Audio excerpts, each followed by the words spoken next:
Pues no, Ya, listo. ok. Bueno, ahorita sí. Muy buenas tardes. Vamos a dar inicio pues a la actividad de la especialidad. Entonces, el tema a tratar, como me presentó el doctor Orrego, es trombocitopenia en el paciente crítico. ¿Listo? Entonces, esto van a ser los temas a tratar, en donde vamos a dar una pequeña introducción. Posteriormente vamos a evaluar lo del impacto de la trombocitopenia en unidad de cuidado intensivo, las principales causas de trombocitopenia y las estrategias diagnósticas y terapéuticas. ¿Listo? Primero que todo, tenemos que estar conscientes de que las plaquetas son células pequeñas de forma volada y anucleadas. Son derivadas de los megacariocitos que se encuentran en la médula espinal, y pues ellos hacen un proceso de diferenciación en la médula ósea, comenzando o dando inicio como un megacardioblasto, posterior promegacariocito, megacariocito, y posteriormente ya con un proceso de granulación que da origen pues a las plaquetas. Tiene una vida media de 7 a 10 días, son eliminadas por los órganos hematopoyéticos, en especial el hígado y el vaso, y tiene dos funciones importantes y principales, las cuales desempeñan un papel muy importante en la hemostasia primaria, y también tienen un papel en la respuesta inmunitaria. ¿Listo? Las plaquetas, pues, ante una lesión vascular o una lesión del endotelio por cualquier causa, las plaquetas se ven expuestas a componentes de la matriz subendotelial. Posterior empieza su proceso de adhesión y activación, y generando un tapón de fibrina, como todo ese proceso de la homeostasia primaria.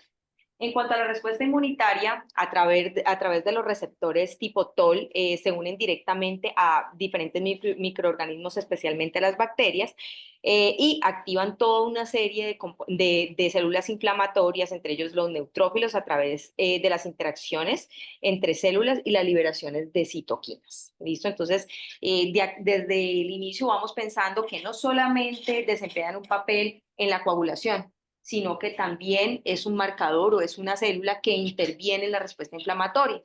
Es por eso que cuando tenemos nuestros pacientes en la unidad de cuidado intensivo, la trombocitosis, ¿sí? Es uno de los marcadores que los podemos considerar como marcadores inflamatorios. ¿Listo? Y a veces en aquellos pacientes que tienen una inmunosupresión importante, ¿sí? Esto puede ser que no hacen una leucocitosis. A veces la trombocitosis es uno de los hallazgos primarios que puedo ver en un paciente que está comenzando con su respuesta inflamatoria.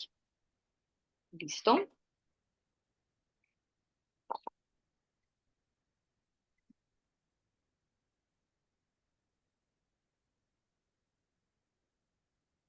Listo. Entrando a la definición de qué es trombocitopenia, entonces tenemos los rangos de normalidad que van desde 150.000 a 350.000 plaquetas, ¿sí? A partir de esto empiezan a aparecer los descensos plaquetarios, que según el rango los puedo considerar en leve, moderada, grave o muy grave. ¿Listo? Siendo por debajo de 150.000 ya considerada una trombocitopenia, pero por debajo de 50.000 ya empieza a considerarse una trombocitopenia grave, y por debajo de 20.000 pues ya sabemos que digamos que es un valor bastante bajo, que se considera ya muy grave. ¿Sí? El recuento hay que tener en cuenta, y es que el recuento total de las plaquetas no proporciona una evaluación funcional de las plaquetas. ¿Sí? El hecho que yo tenga un rango de plaquetas dentro de la normalidad, o sea, 150 a 350.000, no significa que la funcionalidad como tal de las plaquetas sea adecuada o inadecuada. Esto solamente nos da un valor de cuánto es el conteo plaquetario, ¿sí? Y no necesariamente de cómo está funcionando la plaqueta. ¿Sí? Eso para tenerlo en cuenta, porque muchas veces tenemos pacientes que se encuentran entre el rango de normalidad, pero definitivamente tiene un compromiso o una disfunción plaquetaria.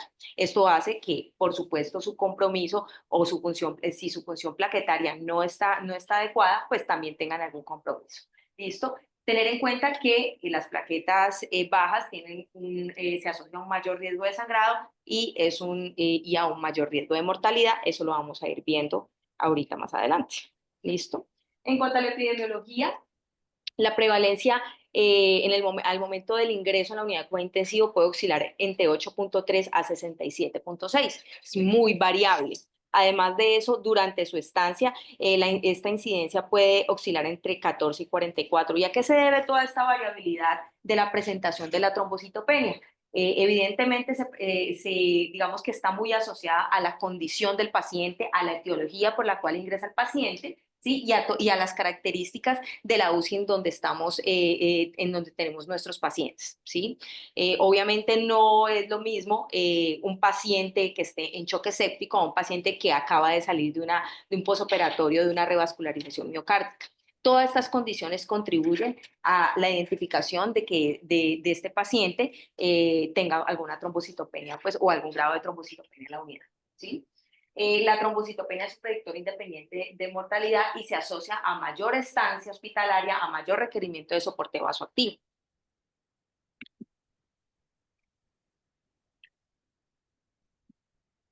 Listo. Y para eso les traje este estudio. Esto es una revisión sistemática que fue publicada en el CHEST en el 2013. Los datos de esta revisión sistemática se obtuvieron de la población del estudio PROTECT. El estudio PROTECT fue un ensayo multinacional que reclutó 3.746 pacientes y lo que buscaba era en los pacientes críticos médico-quirúrgicos y era comparar la heparina no fraccionada y versus la heparina de bajo peso molecular para prevenir la TBP proximal en extremidades inferiores.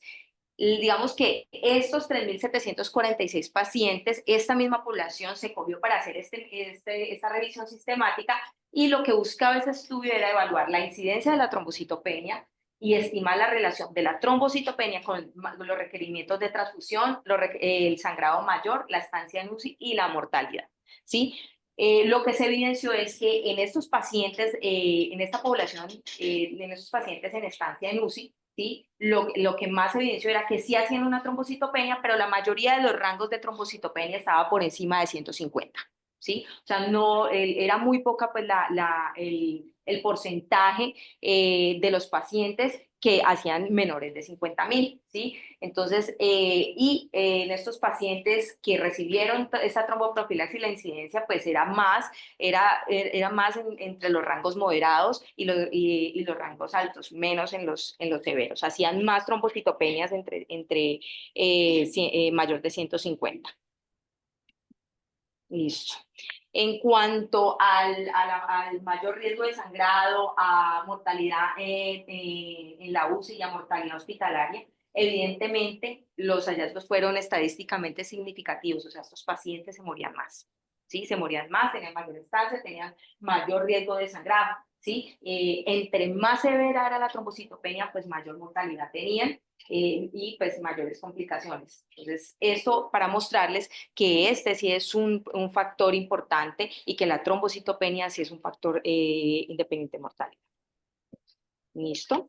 Ya a partir de eso empezaron a realizarse los estudios en donde se evaluaban los conteos plaquetarios entre el día del ingreso al día 14. Entre más duración o más días de trombocitopenia tenían los pacientes, pues eso aumentaba la mortalidad y que evidentemente esos fueron hallazgos que se siguieron encontrando en los diferentes estudios, ¿sí? Entonces ¿qué nos lleva a esto? Nos lleva a que a que es importante o es una alarma cuando vemos que el paciente está bajando su conteo plaquetario y tiene una trombocitopenia.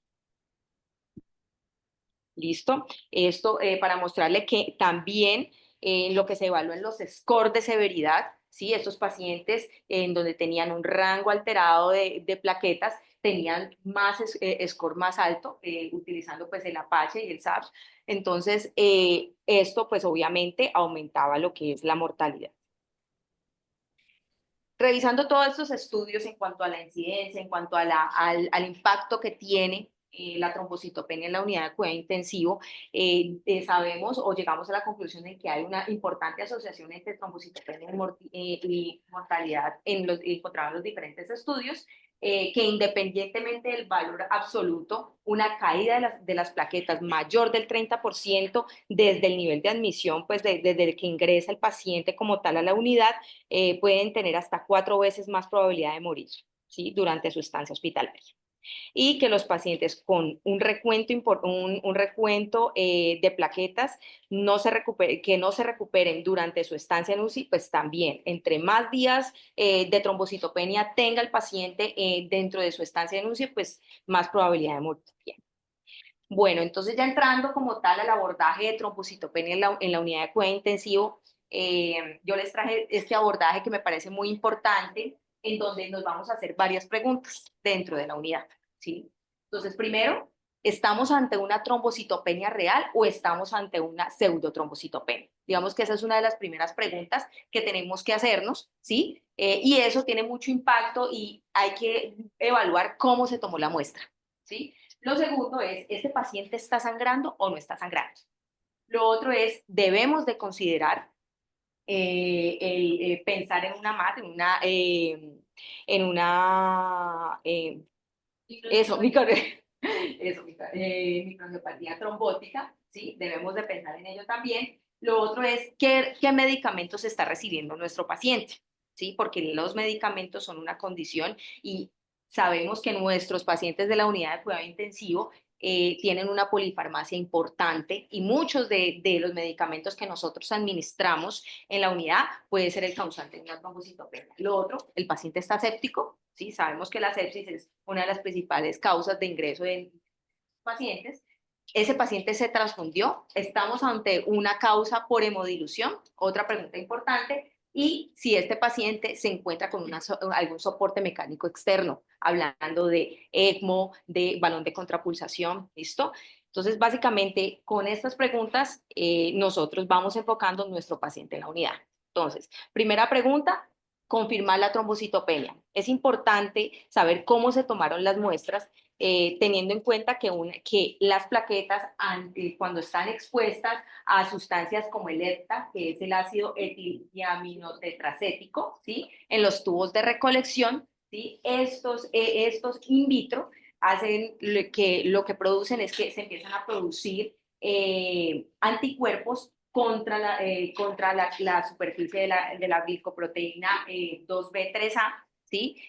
Porque se cambia toda su parte conformacional de la plaqueta, ¿sí? Entonces, al crearse este tipo de anticuerpos, lo que empieza a hacer es que empieza a haber una agregación plaquetaria importante y estos contadores o estos equipos, cuando hay una importante agregación plaquetaria, no reconocen estos agregados plaquetarios por ser grandes. Entonces, y este recuento plaquetario empieza falsamente, pues sale bajo en el examen como tal. Entonces, cuando empezamos a confirmar esto con un flotis de sangre periférica, lo que podemos evidenciar es que hay un importante acúmulos plaquetarios o hay un fenómeno que se llama el fenómeno de satelismo en los neutrófilos, ¿sí? ¿Qué tenemos que hacer en cuanto estamos a una pseudotrombocitopenia? Pues, ¿cómo la vamos a confirmar? Tenemos que hacer una nueva extracción de la muestra utilizando otras sustancias para recolección como una heparina o como el citrato, ¿sí? Y en su defecto, cuando digamos seguimos con la duda de que algo pasa en la recolección, el sulfato de magnesio también es una sustancia que podemos buscar o que podemos hacer la recolección de la muestra. ¿Listo? Listo. ¿Qué pues tenemos como segunda pregunta? ¿El paciente está sangrando? Sí, es la segunda pregunta que nos tenemos que hacer. Y es importante que en pacientes con un sangrado clínicamente significativo deben de transfundirse hasta alcanzar una meta de unas plaquetas mayores de 50.000. Estamos hablando de pacientes generales, ¿no? Es muy específico cuando hablamos de pacientes con patologías, con trasplantes de médula ósea. Esos pacientes, digamos que se sacan de este algoritmo porque ya son pacientes diferentes. ¿Listo? Aquí estamos hablando en general. En cuanto al umbral de transfusión, debe aumentarse a 100.000 si tenemos un paciente con un sangrado intracraneal. ¿Sí? Eso es muy importante porque ya, digamos que las diferentes guías, tanto británicas, estadounidenses, bueno, todas las guías, lo que, digamos que las recomendaciones que tienen son recomendaciones basadas digamos, no tienen un buen nivel de evidencia. Por eso muchas de las guías pueden cambiar diferentes rangos o diferentes rangos de plaquetas como tal, pero en general, las dos recomendaciones importantes son estas: paciente con sangrado activo, con unas plaquetas menores de 50.000 hay que transfundir. y plaquetas y pacientes con sangrado del sistema nervioso central, la idea es tenerlas por encima de 100.000. ¿Listo? Bueno, considerar microangiopatía trombótica. ¿Sí? Esta no es una patología aislada, esto es un grupo de patologías, ¿sí? Digamos que su característica principal son trombosis microvasculares en arteriolas y capilares y tiene dos características importantes o dos premisas importantes en donde yo puedo encontrar una anemia hemolítica microangiopática más una trombocitopenia, ¿sí? Esto es un grupo de trastornos, no es un trastorno aislado.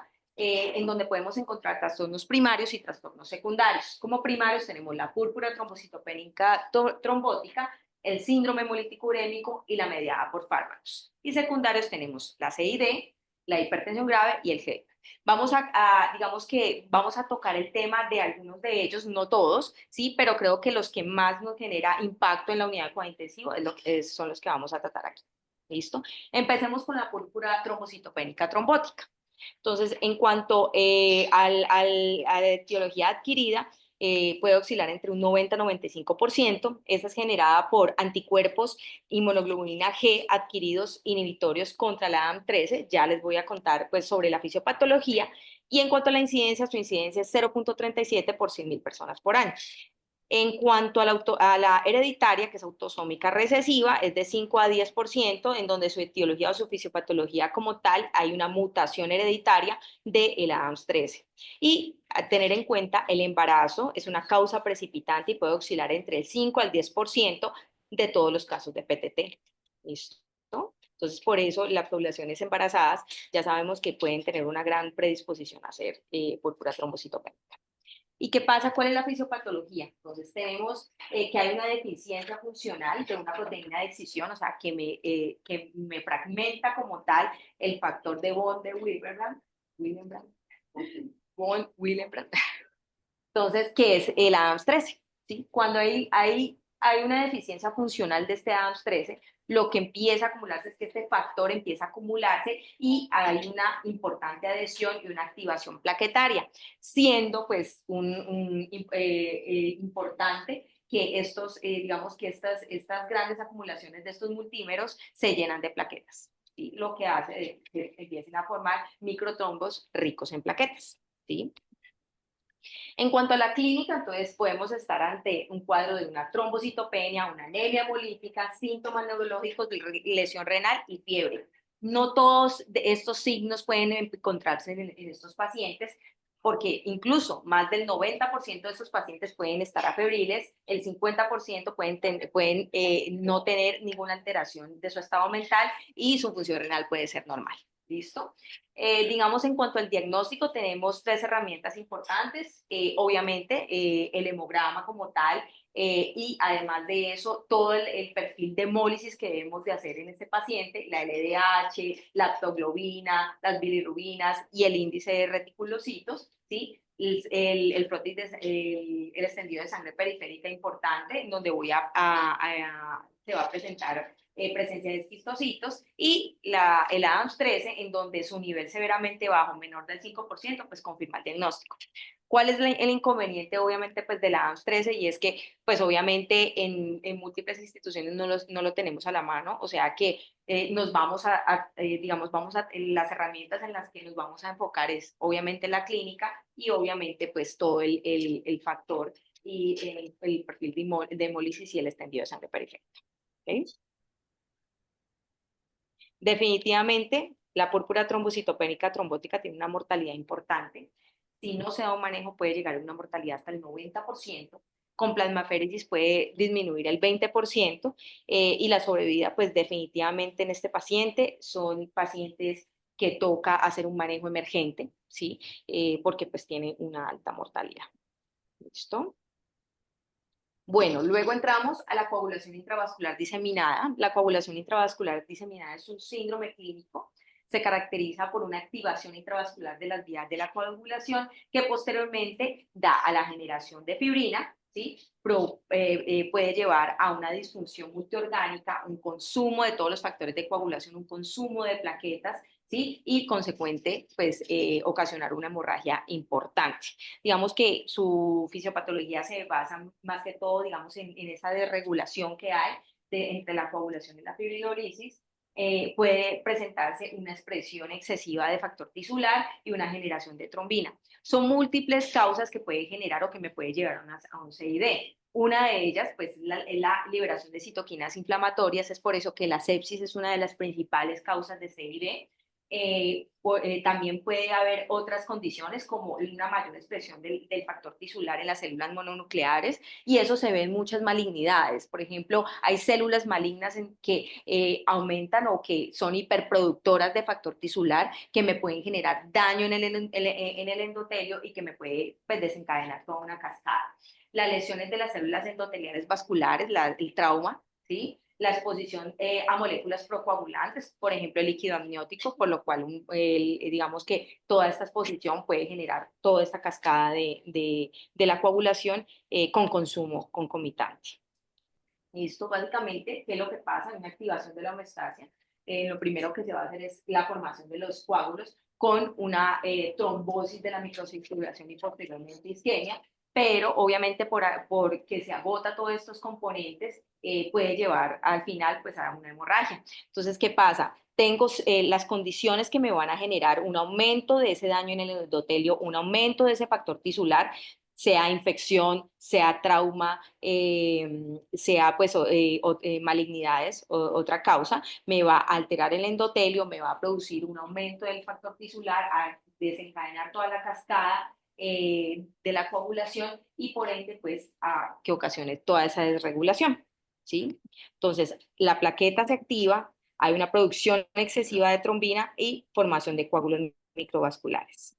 Además de eso, también lo que se presenta es que hay una atenuación de todos los sistemas anticoagulantes, los sistemas de antitrombina, el sistema de proteína C, el inhibidor de la vía del factor tisular, ¿sí? Y por ende a una síntesis deteriorada y un aumento de la degradación de los factores relevantes o los factores de la coagulación, ¿sí? Y posteriormente alteración de toda la fibrinolisis intrínseca, niveles elevados del inhibidor de activador de plasminógeno, y se genera pues toda esta desregulación. Causas múltiples, ¿sí? Como primera o premisa pues de una de las causas más importantes, la infección, pues la sepsis. Y definitivamente la sepsis es una de las principales causas de CID, la malignidad, el trauma, las complicaciones obstétricas, las malformaciones vasculares, las alteraciones inmunológicas, ¿sí? Múltiples causas por la misma, digamos, por la misma fisiopatología. Dentro de las infecciones graves, pues la sepsis, las infecciones virales también me pueden llevar a una CID, ¿sí? Infecciones virales como el dengue, ¿sí?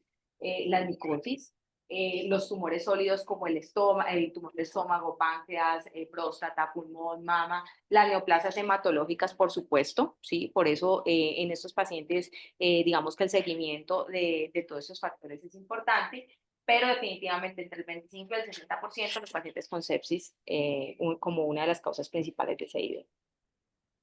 Bueno, en cuanto al diagnóstico, tenemos este score, que es el score de ISTH, ¿sí? Es un score en donde, digamos que tengo 3 criterios importantes, ¿sí? Uno de los criterios, primero que todo, es si ese paciente tiene una causa, ¿sí? O estoy pensando o sospecho que tiene una causa de una CID, ¿sí? O sea, para nosotros llegar a un diagnóstico tenemos que sospechar, definitivamente, o tenemos que tener una causa o una alta sospecha de que ese paciente está haciendo CID. Lo otro es cómo están todas esas pruebas de coagulación. Hay que mirar las plaquetas, el PT, el fibrinógeno, el dímero D, todas esas cosas. Y posterior a tener toda esta información, ya voy a empezar a darle un puntaje a cada cosa que esté encontrando en nuestro paciente. Entonces, conteo plaquetario, elevación del dímero D, PT prolongado y fibrinógeno.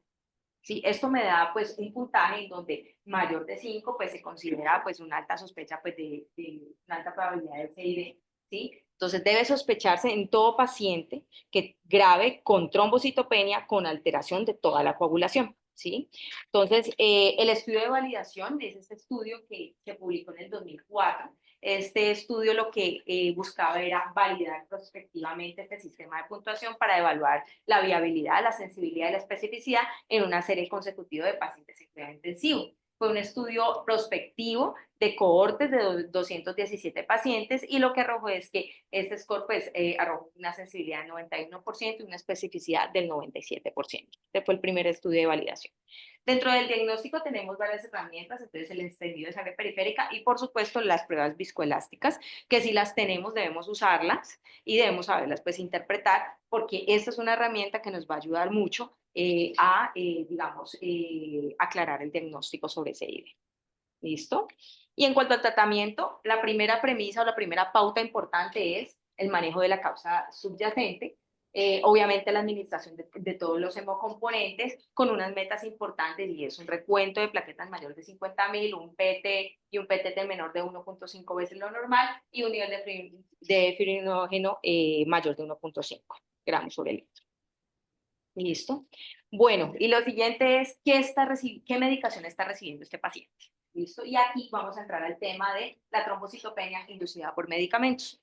Los medicamentos pueden contribuir a más del 10% de los casos de trombocitopenia de nueva aparición en pacientes críticos. Hay que tener en cuenta que nuestros pacientes tienen una polifarmacia y que muchos de los medicamentos que nosotros utilizamos frecuentemente en la UCI pueden ocasionar trombocitopenia. Tenemos, digamos que dos presentaciones importantes, una que es no inmune, inducida por fármacos, y otra es inmune, inducida por fármacos. La no inmune es cuando hay una supresión dependiente de la dosis de la producción de las plaquetas a nivel de médula ósea, ¿sí? Como el linezolid, los quimioterapéuticos, los agentes inmunosupresores como la azathioprina. O sea, ellos actúan directo, o sea, digamos que su alteración es directamente con la producción a nivel de la médula ósea. Y los inmunes o inducidos por fármacos es cuando, cuando induce la producción de anticuerpos que se unen a la glicoproteína plaquetaria en presencia del medicamento, ¿sí? Este generalmente puede aparecer entre 5 y 7 días después de la exposición del medicamento. ¿Listo? Básicamente eso, digamos que la fisiopatología, no voy a hablarles de cada mecanismo, pero básicamente lo que les expliqué, hay unos que lo que generan es una activación de la producción de anticuerpos y lo otro es que según su dosis o según su administración actúa directamente a la médula ósea, que suprime la producción. ¿Listo? Para eso, pues existen varios criterios que nosotros tenemos que tener en cuenta.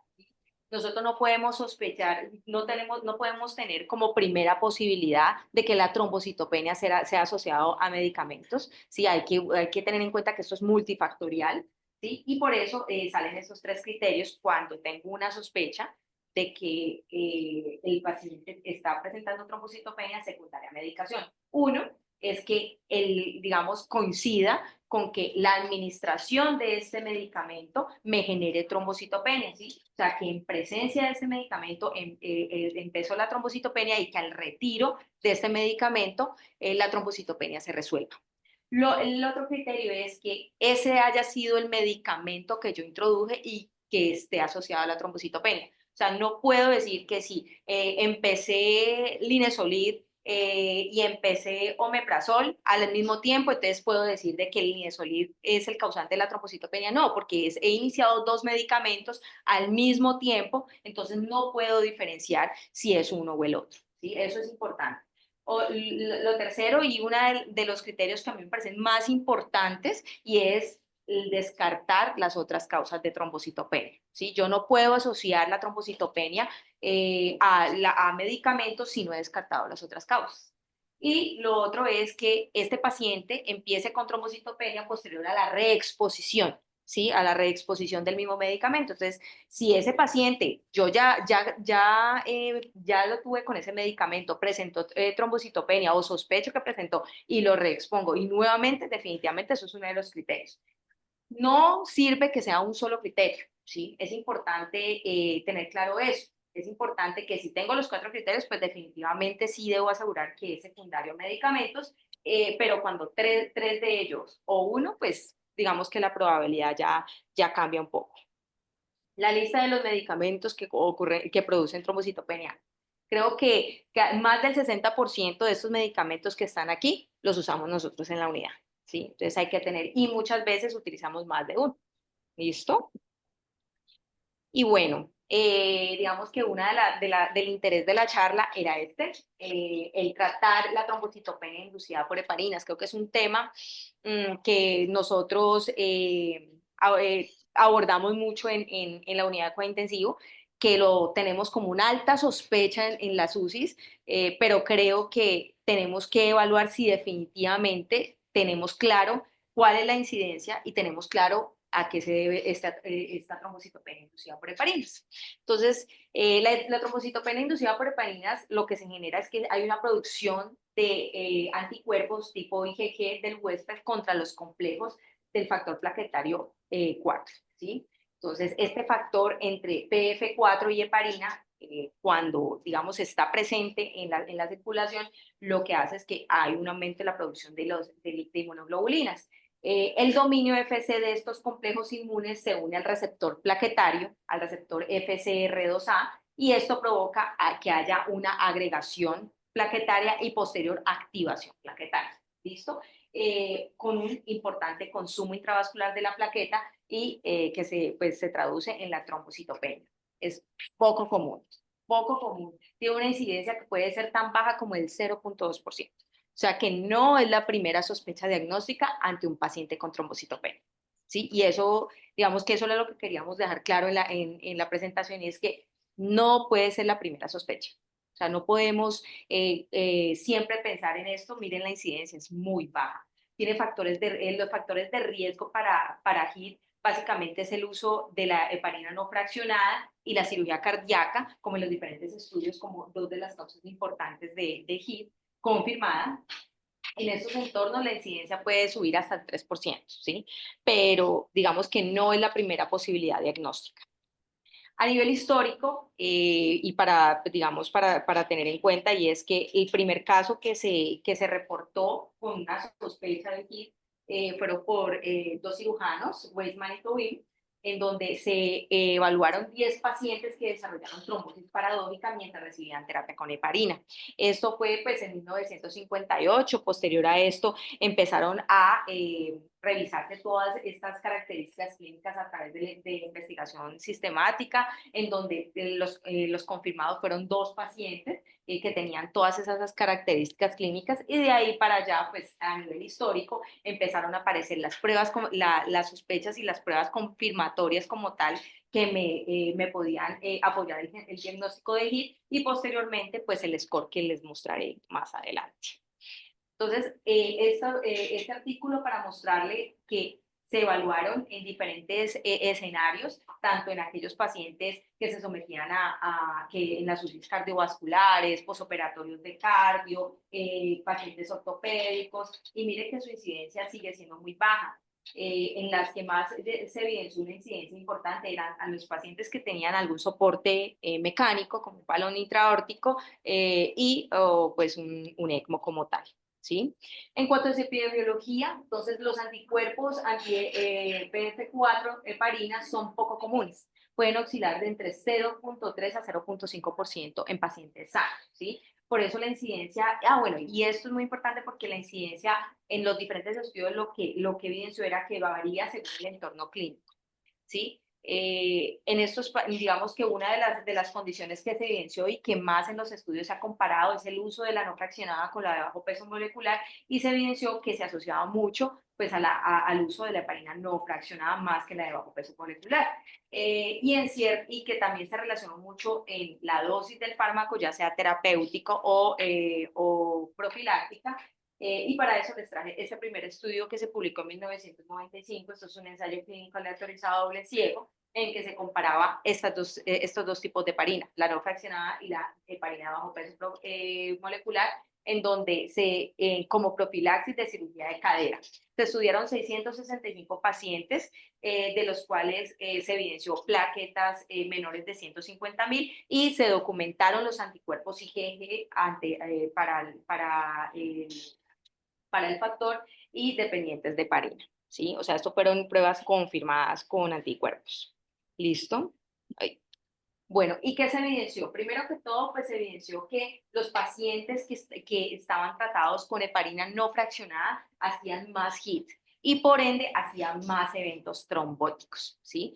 Y eso fue pues un hallazgo estadísticamente significativo. O sea que definitivamente pues en este primer estudio, en esta primera aproximación de comparar los dos tipos de heparina, sí apoyó de que la heparina no fraccionada era, digamos que causaba más HIT y por ende más eventos trombóticos. ¿Listo? Posteriormente salió este metaanálisis.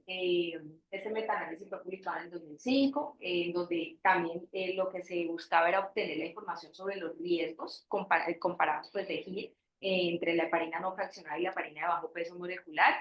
Aquí se cogieron pues, en total dos estudios, dos ensayos clínicos controlados, tres que no eran ensayos clínicos controlados y en estos cinco estudios digamos que se apoyaba el diagnóstico de HIT o tenía el diagnóstico de HIT como tal y también se cogieron en los pacientes que hicieron trombocitopenia pero no estaban dentro del diagnóstico de HIT como tal. Cuando se separaron, hicieron los análisis, primero con los ensayos clínicos, los únicos dos que se hallaban, pues digamos que hubo una tendencia a que los pacientes que tenían heparina no fraccionada hacían más HIT que comparados con la heparina de bajo peso molecular. Hay que tener en cuenta que fueron solamente dos ensayos clínicos, por eso se hizo el subanálisis.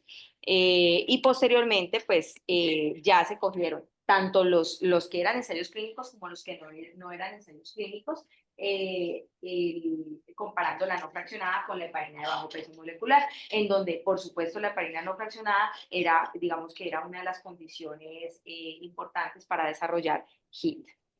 ¿Listo? Y pues, estos fueron, pues, hallazgos estadísticamente significativos cuando se cogieron ya los 5 estudios.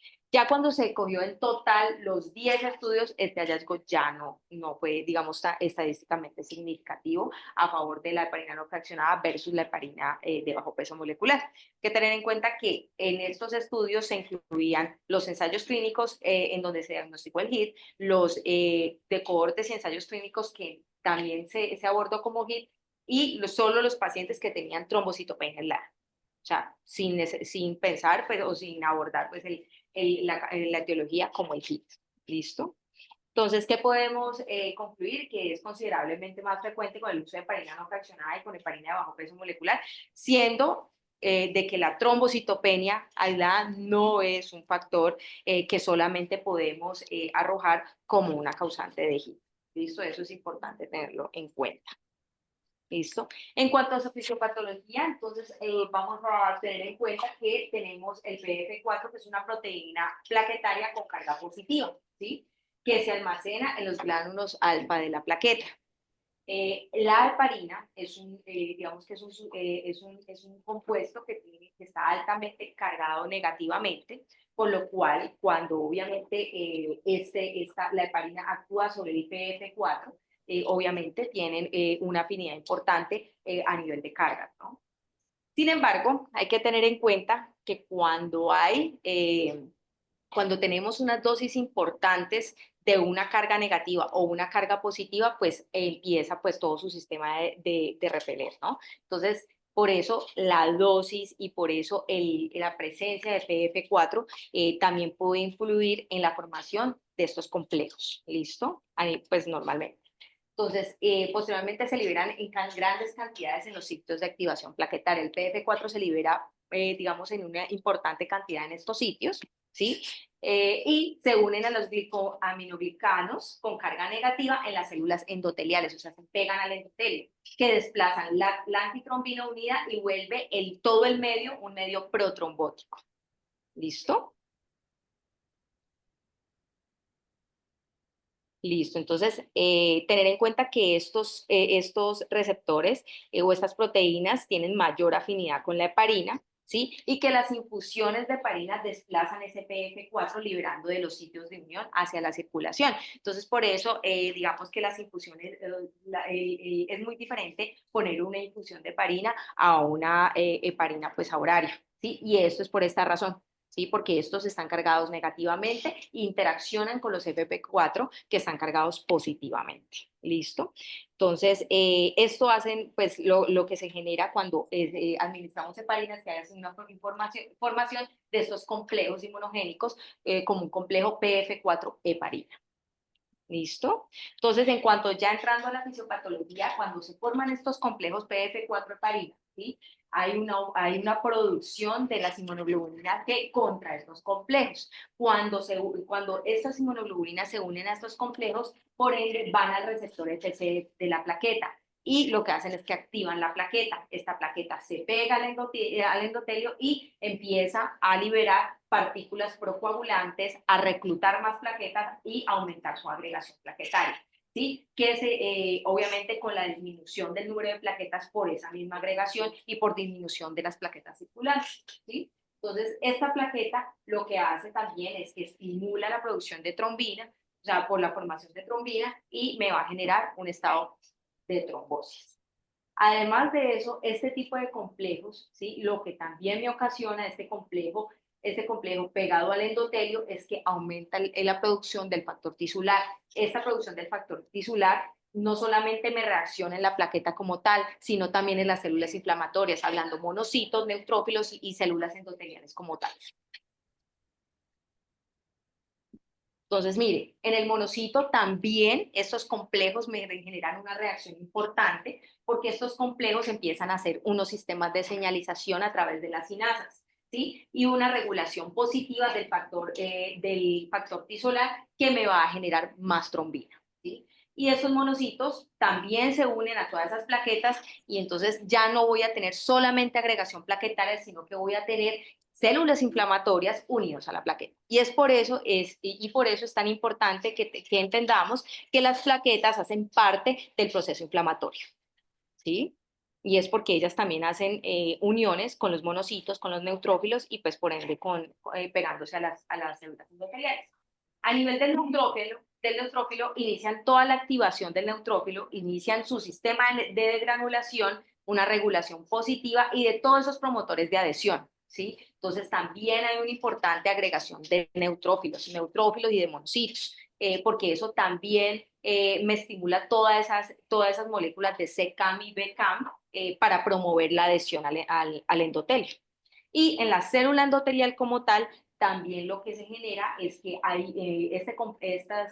esos complejos inmunes me activan todas las células endoteliales que empiezan a expresar más factor tisular, ¿sí? Y empieza la agregación plaquetaria. También me regula positivamente los factores adhesivos del factor de Bond-Willebrand y que se unen a este PF4. Entonces, mire cómo no solamente la plaqueta es la que está involucrada en la fisiopatología, sino células inflamatorias, ¿sí? Por lo cual yo no tengo solamente trombos compuestos de plaquetas, sino que tengo toda una respuesta inflamatoria. ¿Listo? Bueno, se considera cuando, digamos que tengo una sospecha, cuando hay una caída absoluta en el recuento, pues, pacientes menores de 150.000 plaquetas, o una disminución relativa del 30% al 50% de los recuentos basales de las plaquetas. Tengo dos tipos, el tipo 1, que es no inmune, que son aglomerados plaquetarios, que su presentación es una presentación leve y que resuelve de 2 a 3 días, o sea, tiene una resolución espontánea. El tipo 2, que ya la inmunomediada, en la que les expliqué, pues, digamos, cómo es su fisiopatología, en cuanto a la unión del factor plaquetario 4, hay una reducción del 50% de las plaquetas y puede empezar, o sea, de 5 a 14 días tras el inicio puede resolverse, o sea, es un poquito más prolongada. Más del 50% de los pacientes de HIT desarrollan trombosis. Y las trombosis son graves. Venas profundas y de las extremidades y de las arterias pulmonares, pacientes hacen tromboembolismos pulmonares, hacen trombosis venosas de venas no frecuentes como vasos mesentéricos, ¿sí? Como trombosis mesentéricas, infartos también y trombosis arteriales. ¿Listo? Digamos que esa es una de las principales causas. Pacientes que han estado expuestos previamente a la heparina, esos pacientes ya tienen una producción de anticuerpos, por lo cual son pacientes que cuando tú les pones la heparina en menos de 24 horas consumió la plaqueta. Sí, o sea, ya empiezan porque ya, digamos que su exposición puede permanecer activa hasta 85 días. Y esta reexposición, entonces este cuadro va a aparecer mucho más rápido. Listo. Score de probabilidad. Digamos que el diagnóstico de HIT solo debe buscarse en pacientes con una probabilidad intermedia y alta. Es importante que este score lo sepamos interpretar y es porque no a todos los pacientes que yo que les voy a aplicar este score tienen un diagnóstico ya. ¿Sí? Es un score de probabilidad, no es un score de diagnóstico como tal. ¿Sí? Y a quienes voy a buscar, a ordenarles la prueba confirmatoria, a aquellos pacientes en donde tengo una probabilidad alta e intermedia. ¿Por qué? Ya les voy a mostrar que esos son los ítems pues, del score como tal de los 4TF, ¿sí? En donde tengo los valores de trombocitopenia, el tiempo en que se disminuyó la plaqueta, obviamente asociado al inicio de la heparina, y las manifestaciones trombóticas. ¿Listo? Y estos son los estudios de validación. El primer estudio, pues, lo que buscaba era comparar prospectivamente la utilidad diagnóstica de esta puntuación para HIT en dos entornos clínicos diferentes, puntuaciones clínicas que se correlacionaron con las pruebas de laboratorio. Esos estudios, pues, obviamente se correlacionaron el puntaje del score con los anticuerpos positivos para HIT. ¿Listo? Y este pues el otro estudio de validación que salió posterior al inicial, y en este estudio pues lo que se evaluó también que había una correlación importante del 100% con un análisis de los anticuerpos negativos. La puntuación menor de 4 se asocia con un valor predictivo negativo para HIT en más del 99% y obvia la necesidad de pruebas adicionales. O sea, este score tiene un alto valor predictivo negativo, pero un escaso, digamos que no tiene un buen valor predictivo positivo. O sea, que los pacientes con un score mayor de 4 deben someterse a pruebas serológicas. O sea, definitivamente, si me sale negativo, yo puedo casi descartar de que estamos frente a un HIT, pero si sale probabilidad intermedia alta, no me dice nada, me toca hacer la prueba confirmatoria. ¿Sí? También se generó pues esta revisión sistemática con un metaanálisis para estimar ese valor predictivo del sistema de puntuación, en donde se tomaron 13 estudios, 3.068 pacientes en total. Aquí se evaluó primero los pacientes que tenían una alta probabilidad, se evaluó el valor predictivo positivo, muy mala, pues 0.64. Aquí se evaluó en la probabilidad intermedia, peor, 0.14, ¿sí? Y aquí se evaluaron los dos, tanto la alta como intermedia, que también fue un valor predictivo positivo muy malo. Pero cuando se evaluó el valor predictivo negativo, pues digamos que ya tuvo una tendencia a que tenía un mejor valor predictivo negativo.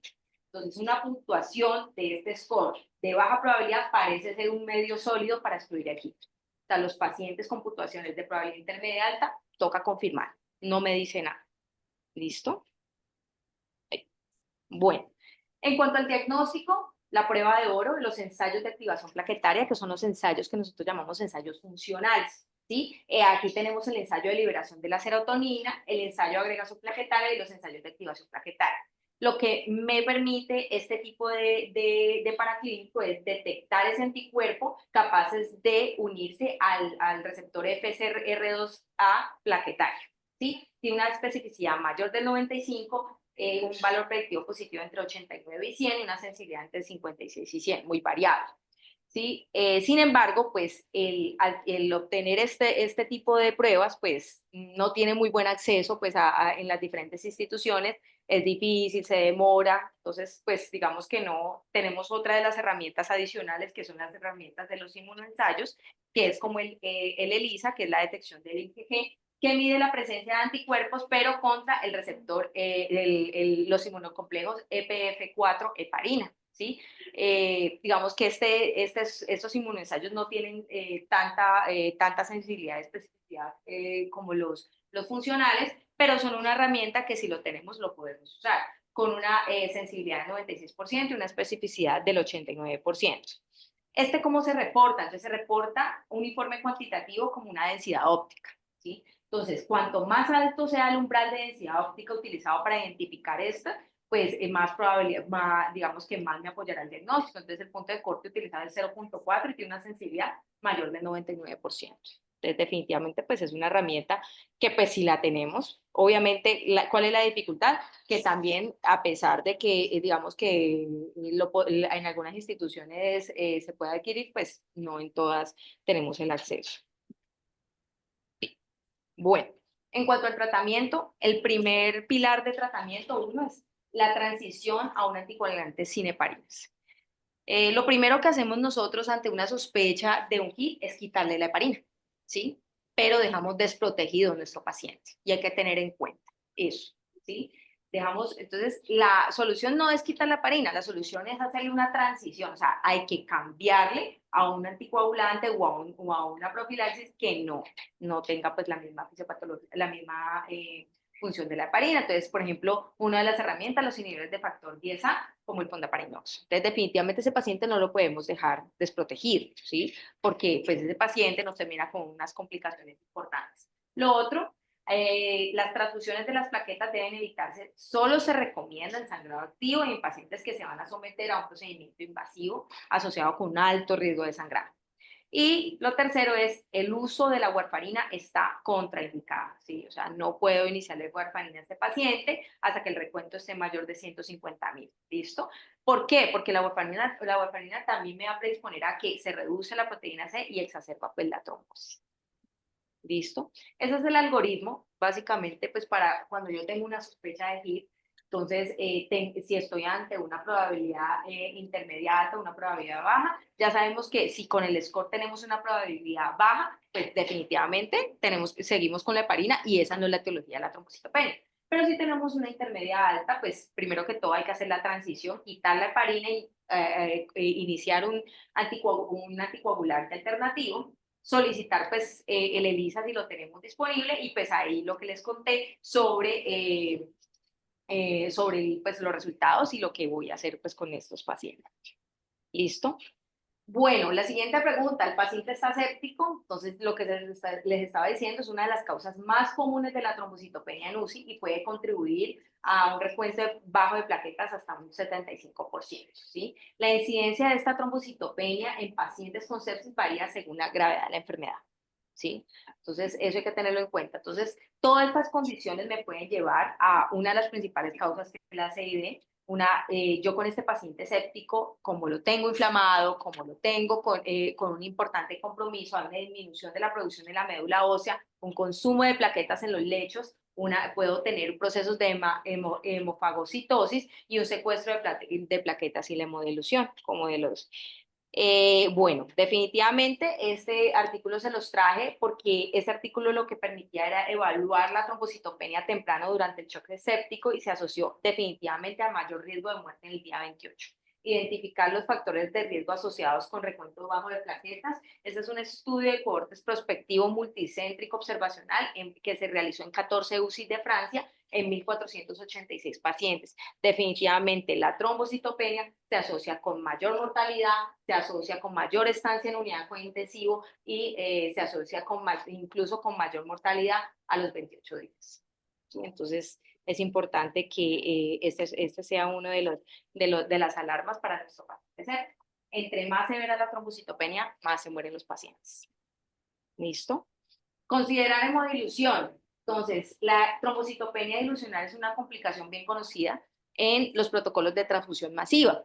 Es por eso que cada vez, especialmente en el enfoque de trauma, este protocolo que antes era asociado a las transfusiones masivas, pues ya se ha ido desechando de este proceso y es porque toda esta modulación también me puede llevar a trombocitopenia en los pacientes que se les ha transfundido bastante pues, hemoderivados. Y lo otro, de lo que nos tenemos que preguntar es si este paciente lo tenemos con un soporte mecánico externo. Entonces, lo tenemos con un balón de contrapulsación, si lo tenemos con un soporte de ECMO, y esta es la razón por la cual las plaquetas las plaquetas se reducen por un cizallamiento mecánico. ¿Sí?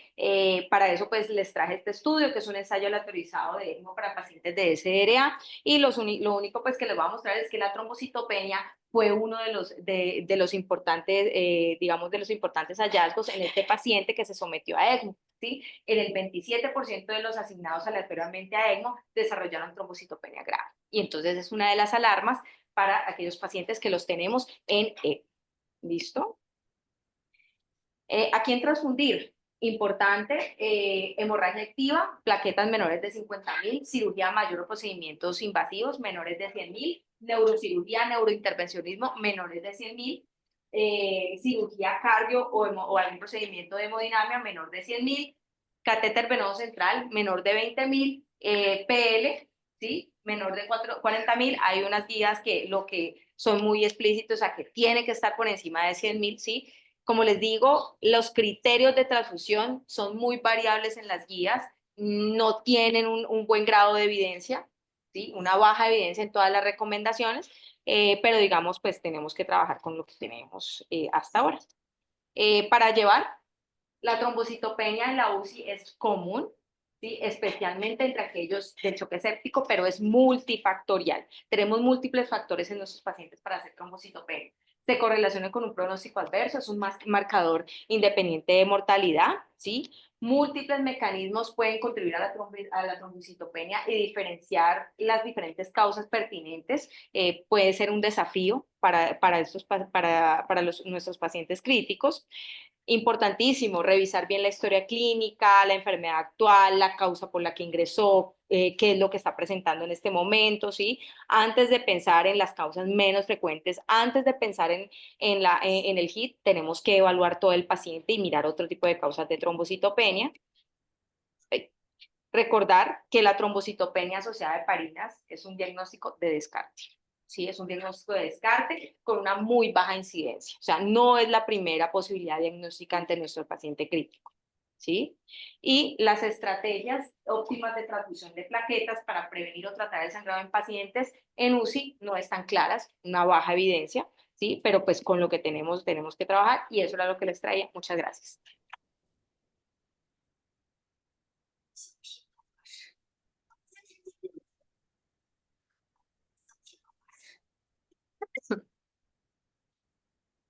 Entonces,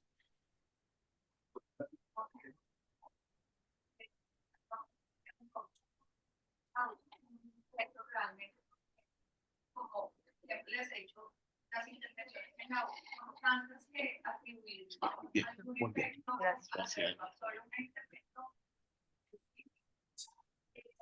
el mensaje es más importante, digamos, para llevar en cuanto a las necesidades con el margen de hacer o mira, el diagnóstico de descarte, diagnóstico que tenemos una variedad de causas de trombocitopenia de la UCI, empezando por la sepsis, la CID en adelante, y que a veces, digamos, siempre lo atribuyo, o sea, el primer impulso para... ¿Del rural? Sí.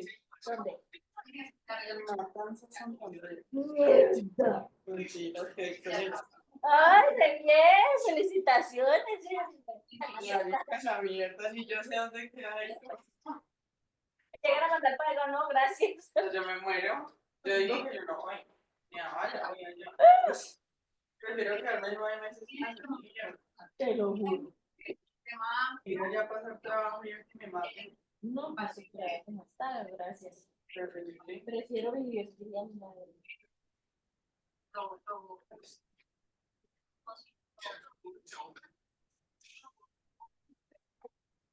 Perdón.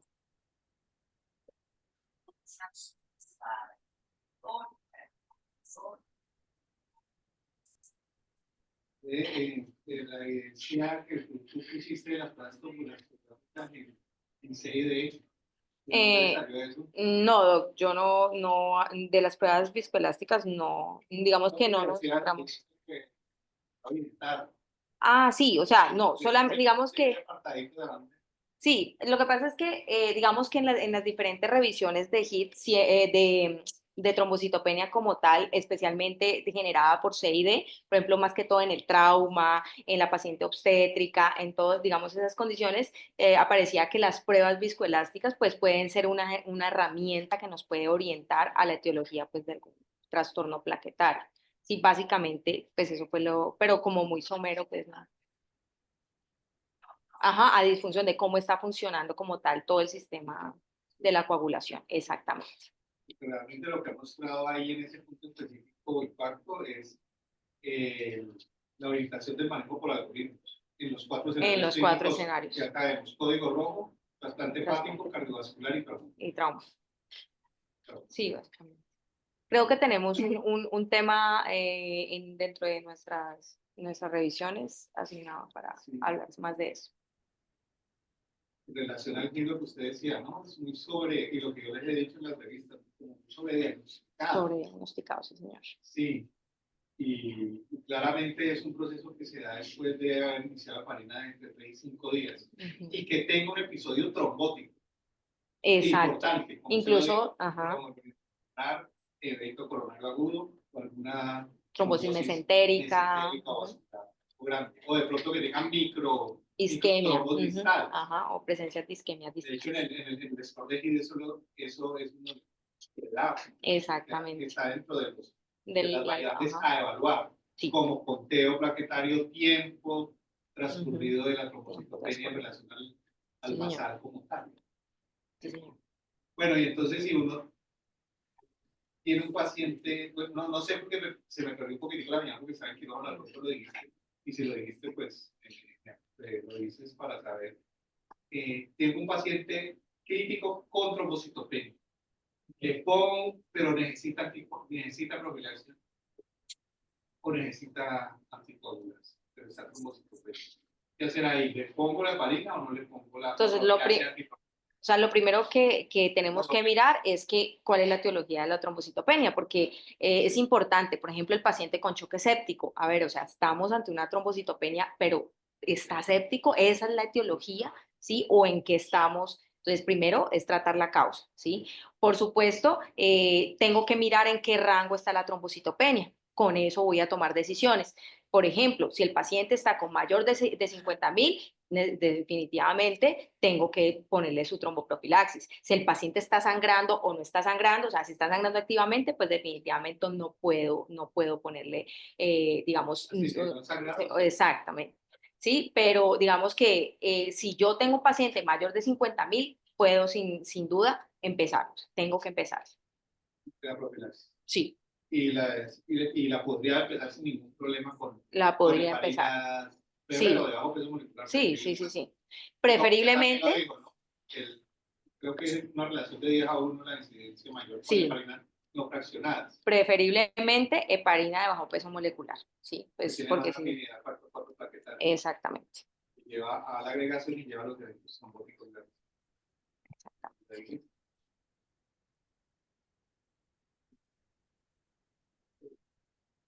Listo. Alvarito que siempre habla. Ya habló. Ya habló. ¿Seguro, mira, ya habló? Ya se fue.